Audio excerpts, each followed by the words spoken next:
The open seat, page 34 in Steinbrecht. We will now discuss the supporting aid of the open seat.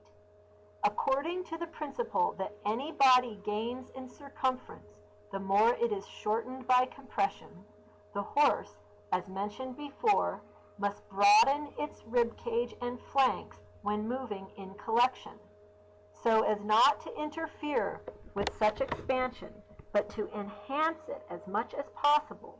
The rider must intentionally open his thighs and knees when collecting the horse in movements that require considerable lowering and weighing of the hindquarters.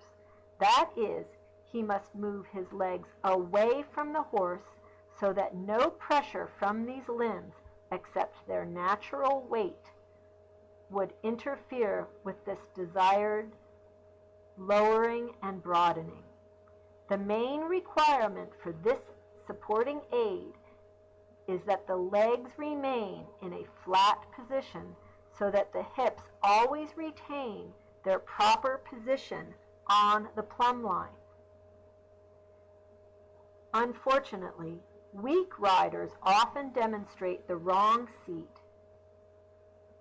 The correct open seat, however, is a fine aid which only requires balance and the rider has no support other than his seat bones.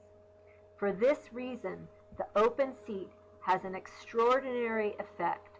The horse, no longer hampered by any hard contact with a rider's tight legs, will feel almost as if in a state of freedom and will therefore work with such lightness and enjoyment as if left to play in the paddock at will.